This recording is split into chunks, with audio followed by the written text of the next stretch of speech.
Bienvenidos al podcast Cosmos Neuronal, en donde vamos a conversar de diversas temáticas en torno a la ciencia y que estos contenidos sean aterrizados para el público general, que sea una información de utilidad, sobre todo con elementos un poco complejos para poder entenderlos, comprender y que sobre todo tenga una utilidad práctica. El día de hoy nos acompaña el doctor Héctor Burgos, quien es un académico que lleva ya una trayectoria importante en el ámbito investigativo, sobre todo en trastornos del neurodesarrollo, que es la temática que vamos a compartir el día de hoy. Cuéntame, Héctor, ¿cómo estás? Vicente, encantado de estar aquí y aceptar esta invitación. Siempre es importante actualizarse sobre lo que nos dicen las neuronas. El título es interesante, Cosmos Neuronal. Y es eso, el cerebro es un cosmos. El individuo es un cosmos. Todos los individuos seremos muchos cosmos. Entonces, y todos con un sistema nervioso constituido de neuronas y que parecen un cosmos, justamente. De ello vamos a hablar. Es decir, eso significa que conversar de neuronas y conversar de la neuropsicología va a ser siempre un tema vigente.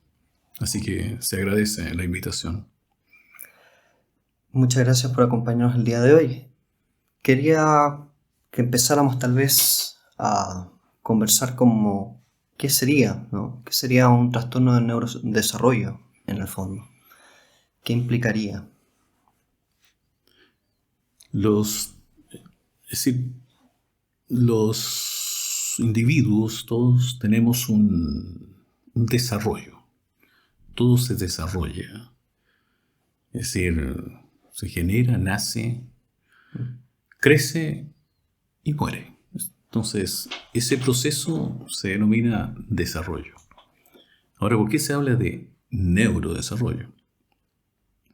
Fundamentalmente porque el sistema nervioso determina muchas características de lo que vamos a hacer cada quien.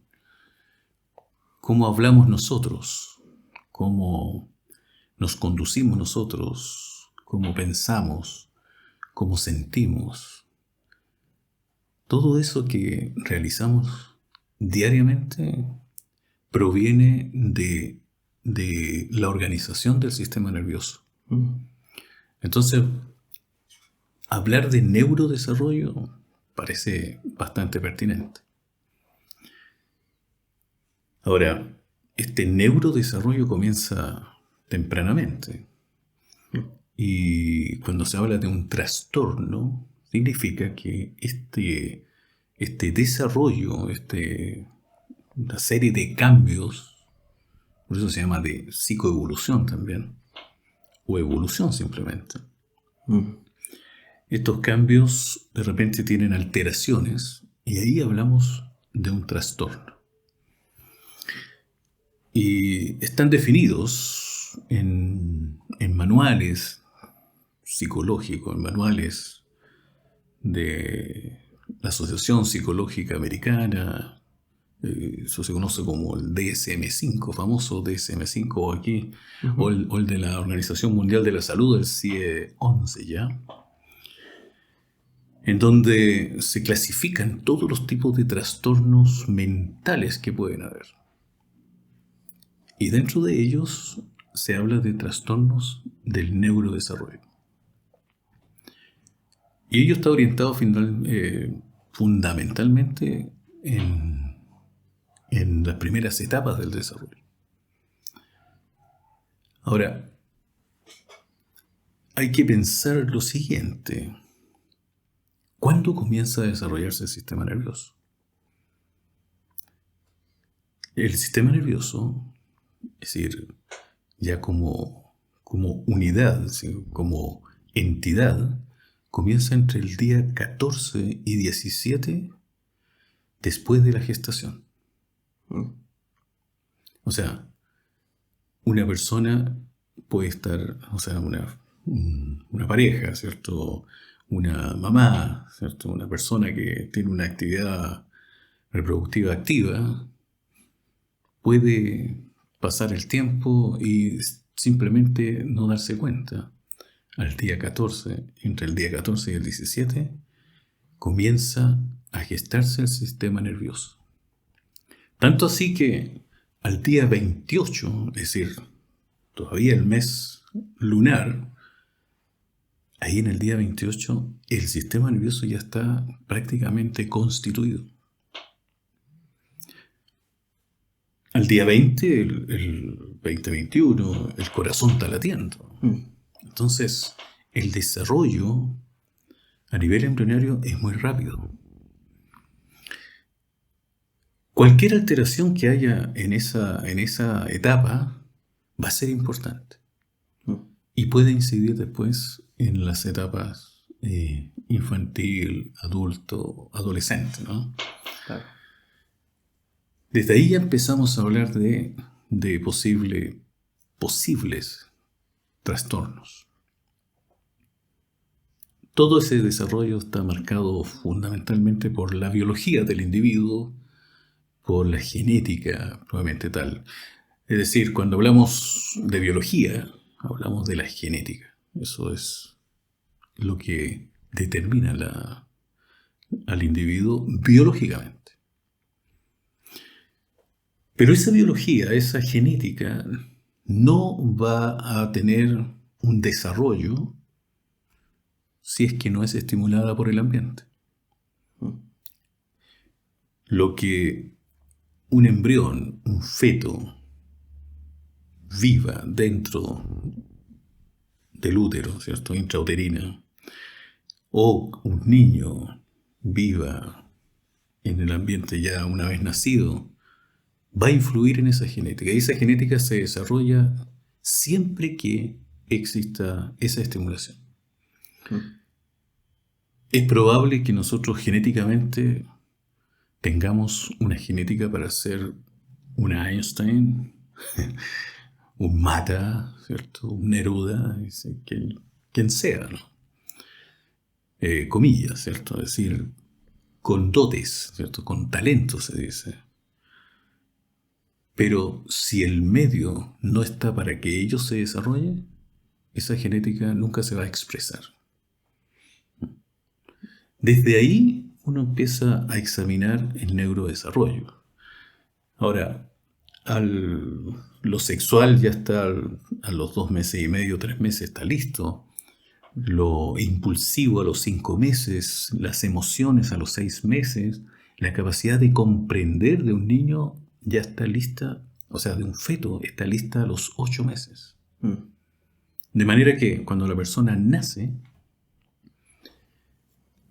aparece con toda una estructura nerviosa, física, biológica, apta para poder continuar este desarrollo.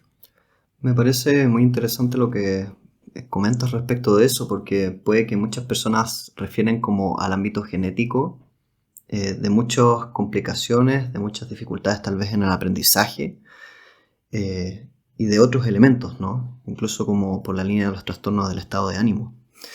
Pero en definitiva lo que estás comentando aquí es sumamente importante en el sentido de que más que la predisposición genética que puedan tener los individuos, sobre todo lo importante tiene que ver con qué vamos a hacer en base a esa genética que tenemos. Y eso es lo que nos va a impulsar, eso es lo que nos va a llevar a desarrollar nuestro potencial. Eso es clave. Eso es muy clave. No una genética, un sistema genético, el ADN que tenemos nosotros, no se activa si es que no está influenciado por el medio. De hecho, podríamos, en otro contexto, el ser humano que somos nosotros, como especie, no seríamos lo que somos si es que el medio no hubiera sido un estimulante para el desarrollo del cerebro, para el desarrollo de un cerebro que cambió desde un cerebro de 350 centímetros cúbicos, eso significa una taza, ¿cierto?, un poquito más grande, ¿cierto?, una lata de Coca-Cola, hasta 1,5 litros de cerebro. ¿Y de qué depende eso? Dependió de las condiciones del medio que estimularon a este sistema nervioso para que pudiera desenvolverse y resolver problemas. Eso nos dice algo, que cualquier persona tiene que estar, a lo mejor, enfrentado a resolver problemas. Entonces, así como tú decías al principio, contar esto para las personas que necesitan ideas, tips para poder actuar en un determinado momento para evitar un trastorno, por ejemplo, ¿no? Quizás uno de los aspectos que nosotros deberíamos tomar en cuenta es no entregar todo a un niño, por ejemplo, sino que dejarle espacio para que él resuelva sus problemas. Es decir, que tenga instancias en la cual uno podría decir en psicología pequeños traumas, pero que él los vaya viviendo, los vaya enfrentando, y eso permite el desarrollo del cerebro. Entonces, dentro del sistema educativo, ser permisivo no es un buen sistema educacional.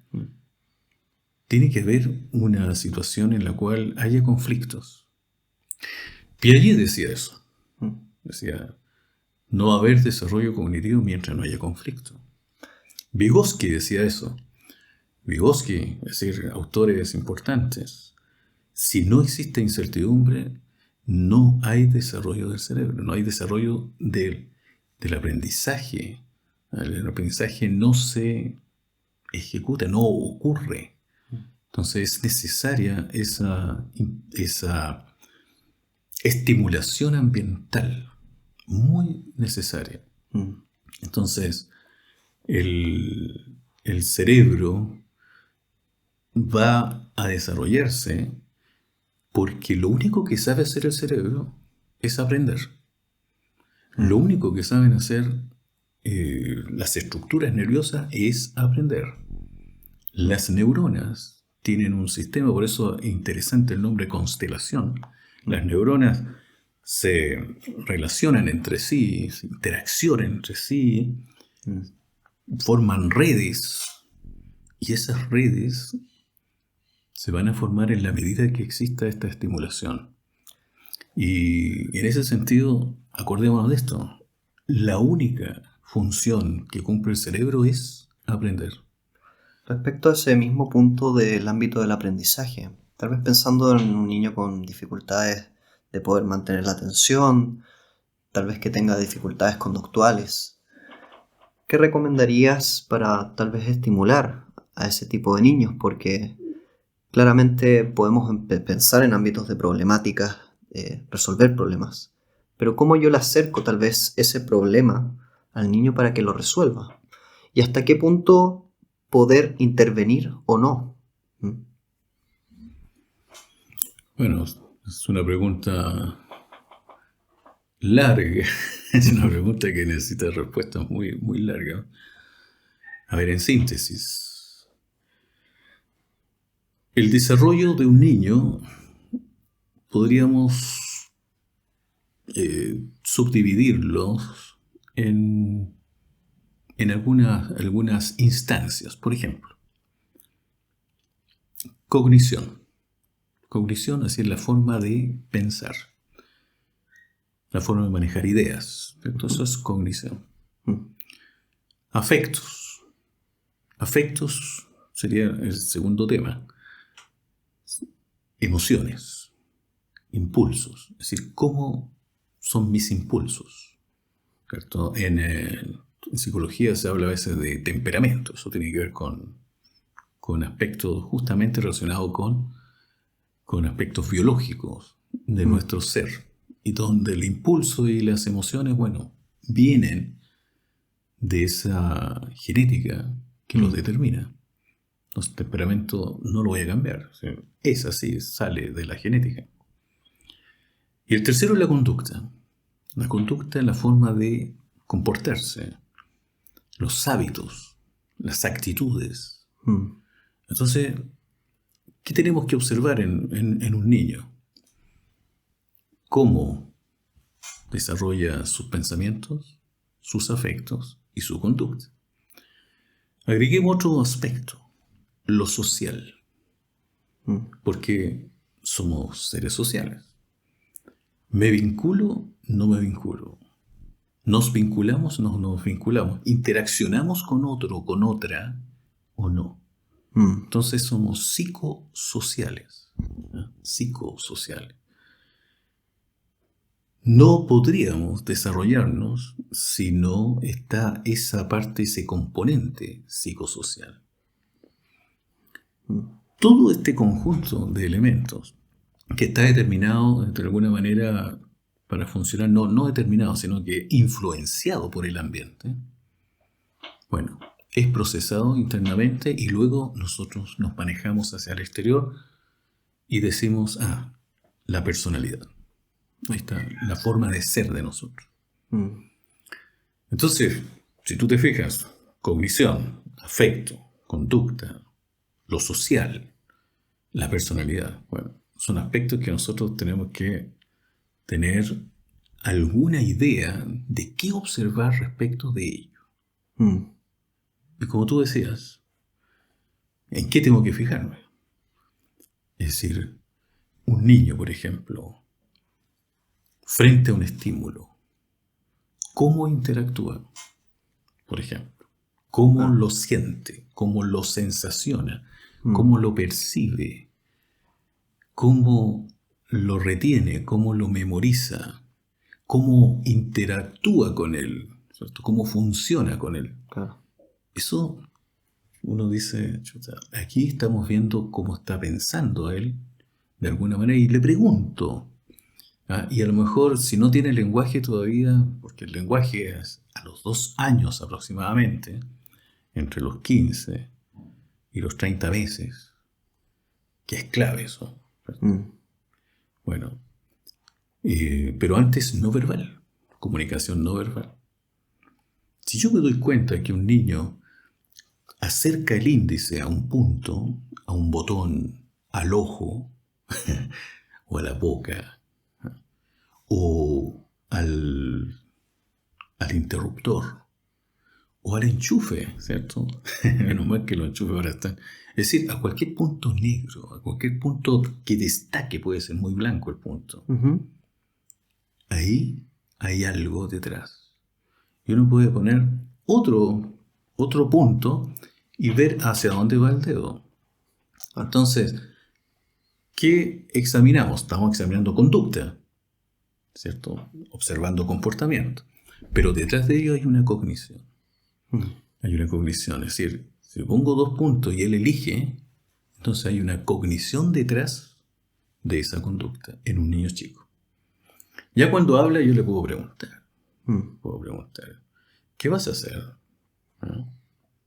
¿Qué vas a hacer? ¿A dónde vas? ¿Qué es eso? Y evitar eso que somos nosotros, bueno, no siempre decimos, no hagas eso, no, es decir, evitar el no en lo posible, excepto en situaciones que son muy claves y que implican riesgo vital. Ahí sí, el no fue fuerte, firme. Pero no digamos no a cada rato. En el fondo, ¿quieres decir con esto que podamos entender cómo se están generando estos procesos de conducta cuál es tal vez la iniciativa detrás, y en base a eso poder tal vez ayudar a que entienda otras cosas, a que explore otras cosas. En definitiva, eso que tenga que ver desde el lado de estimularlos, ¿no? Empezar a esto mismo que comentabas tú, de empezar a resolver problemas, que empiece a resolver otras dificultades que también los padres, adultos responsables, ayudan a estimular, ¿no? Jugar con ellos. A este niño, claro. Jugar con los niños. Jugar con los niños chiquititos, medianos, de mediana edad, adolescentes. Es decir, jugar con ellos. No importa que sea un poquitito. No necesitamos estar todo el día.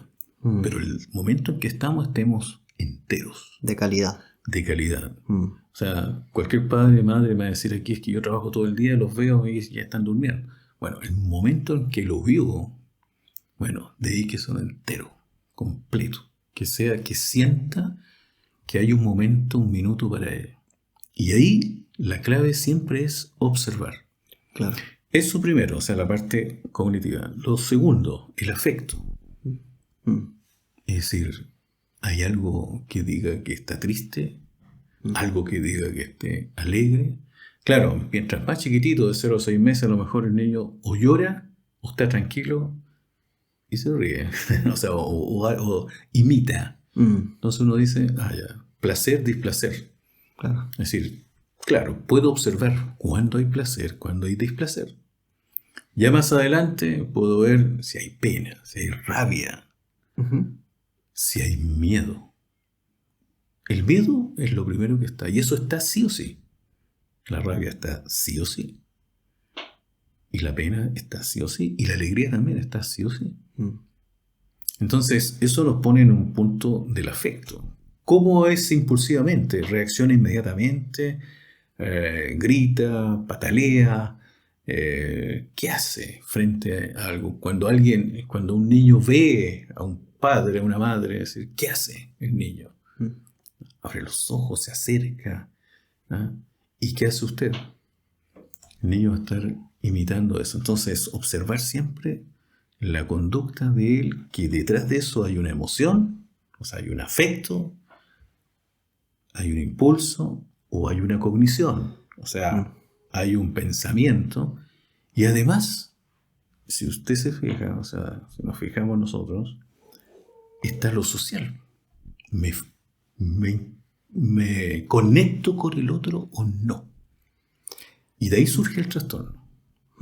Entonces, supongamos, si un niño ya no tiene estas cosas mínimas que es ir a un punto, la coordinación óculo-mano, o sea, el dedo, ¿cierto? Óculo, ojo, mano hacia un objeto, la relación con el objeto.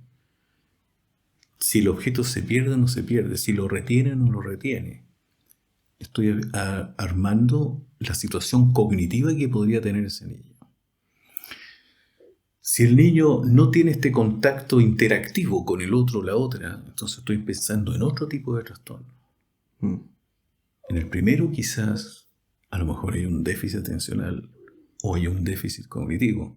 En el segundo hay un déficit socioafectivo. Y eso ya podría ser un trastorno de espectro autista. Si hay una situación conductual, si la persona ya conductualmente le cuesta moverse, le cuesta movilizarse y los músculos no responden o no puede sujetarse, bueno, entonces ya estoy hablando de una situación relacionada con la conducta. Observación. Clave en el adulto, observar un niño. Nada es casual. Todo tiene un porqué, tiene un origen, tiene una causa. Si un profesional o quien sea me dice, que eso es genética, eso significa que no hay respuesta. Significa que no sabe. ¿Por qué? Porque la genética lo dice todo. No, busquemos la causa. Y preguntemos. Internet está lleno de información, pero no es confiable. Pero preguntemos. Si usted quiere preguntar acá, por ejemplo, Claro. Pregunte, es decir, envíe un comentario, envíe una pregunta y la vamos a responder. Me parece muy interesante eso que comentas justamente. Hay que entender que hay otros elementos contextuales que tienen que ver con la estimulación del ambiente que pueden estar también influenciando en que permanezca esta dificultad en distintas esferas de la vida del niño, por ejemplo. Por eso lo que decías que es muy importante que la observación, ¿no? Observar, el entender qué hay detrás y qué cosas se están perpetuando tal vez. Sí. Todo lo que nosotros hagamos dentro de esa observación y que nos ocupemos de lo que está sucediendo ahí, del cambio que está ocurriendo, del hecho que está ocurriendo, y me conecte con ese niño respecto con ese adolescente, puede ser también, ¿no? O con ese adulto. Bueno, eso va a ser relevante. La observación. Y de acuerdo a esa observación, yo puedo tomar decisiones para pesquisar el asunto. Mientras antes sea la pesquisa, es decir, prevención, mejor. Eso nos va a permitir a nosotros actuar en algún momento, resolver situaciones que podrían ser de alguna manera orientadas por algún profesional eventualmente. Perfecto. Es posible que el trastorno no lo podamos evitar, pero sí podemos compensar actividades que permitan que ese trastorno pueda llevarse durante todo el tiempo. Hay personas adultas que son autistas, que nunca han sabido hasta que son adultas. Ajá. Justamente. Tengo un paciente en ello, y me dice, no tenía idea que era autista. Y bueno, y él salió solo adelante. ¿Y cómo salió? Bueno, de una manera que nadie podría haber apostado a que iba a salir adelante. Y en este momento tiene una carrera profesional y está trabajando y bueno, ahí está. Claro. Entonces, un trastorno, claro, el modelo médico, ¿cierto? El modelo médico habla de trastorno, habla de patología, ¿cierto? Pero nosotros en neuropsicología, en psicología, hablamos más bien de una disfunción. Y esa disfunción puede ser capacitada, puede ser estimulada, puede ser compensada con otro tipo de actividades. Entonces hay programas de estimulación, de rehabilitación, que permiten a la persona superar una limitación. En el caso de nosotros, por eso los invitamos a hacer preguntas sobre esto. Si ustedes tienen preguntas, sería interesante y nosotros las responderemos, oportunamente respecto a lo que quisieran ustedes saber, y así vamos armando este